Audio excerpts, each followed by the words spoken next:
Welcome in. Let's talk about the mouse in the room. The lesser known, but known enough to be a part of something. The human nature of wanting to be special, but not too special. The balancing act of wanting to be different while belonging to one or another social group. Evolutionary, this was needed for social standing in human tribes for resource sharing, and to stand out to spread your seed. But let's be honest, it's 2026 and the requirement to touch grass dwindles by each passing year. So instead, today I'm having an algorithm find my tribe, and instead of gene propagation, I'm propagating niche awareness. And since this is my channel, and I selfishly make these videos for me to advertise to my tribe, we're going to talk about my niche interests. And if you find them interesting as well, congratulations, you're part of my tribe.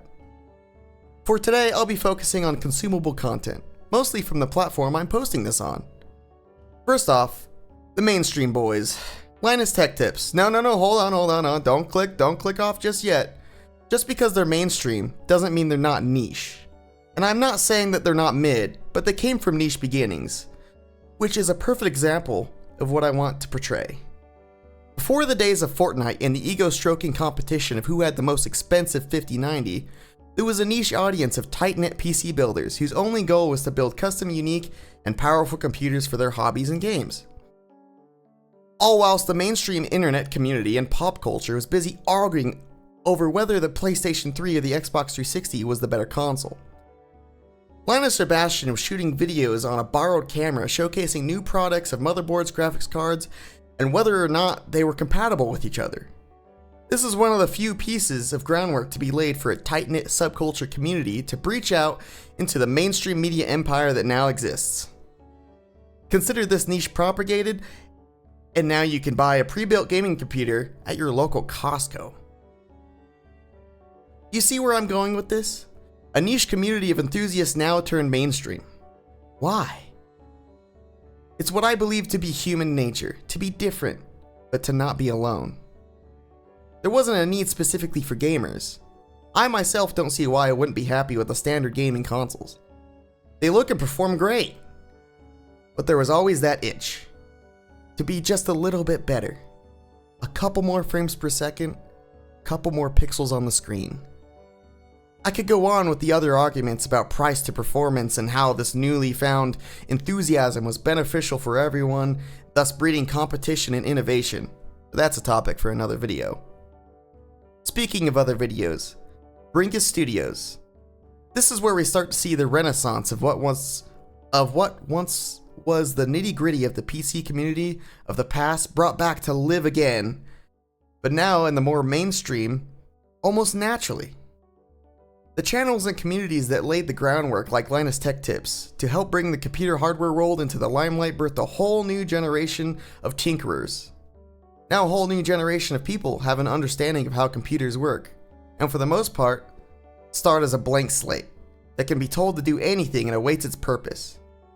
Bringus, among many other people, understood this, and just like how you can use a wrench as a hammer, computers, well, can do computer things, which led to his channel producing cursed videos of trying to game on anything from prison laptops to Chinese translator pens, and even a receipt printer, of which I find highly entertaining.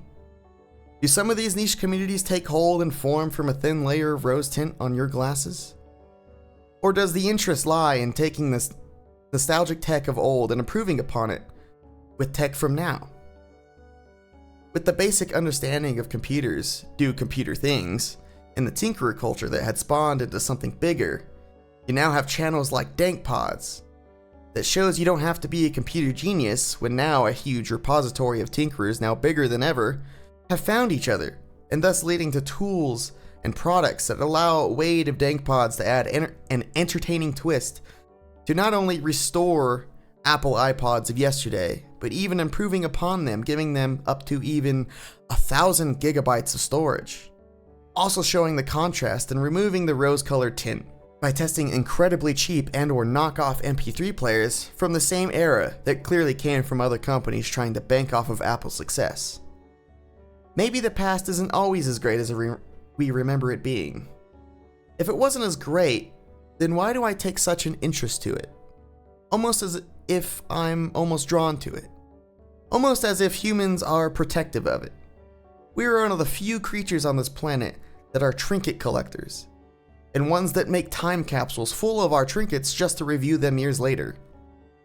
It's to the point where just off the top of my head, I can list off not one, not two, but 3 separate channels who film places of old and abandonment. This is Dan Bell, famous for his Dead Mall series.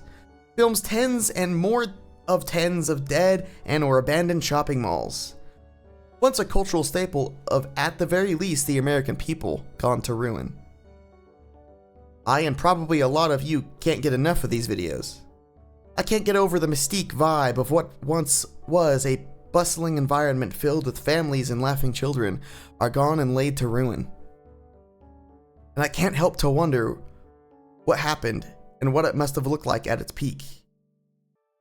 Applying to more than malls as well, the proper people exploring an abandoned IBM corporate building or an abandoned power plant that for some reason still has power despite being out of service for more than a decade. Or the more close to home and ongoing downfall of establishments that Bright Sun Films talk about, such as Cece's Pizza and the abandonment of Toys R Us, going, but not gone. From niche tech to niche abandonment, and hence the name of this channel, I have much more to talk about later on. After this video, think about your niche interests and why they interest you, and if they moved you to take on something you normally wouldn't have. And in the next video, I'll talk about mine. See you next time.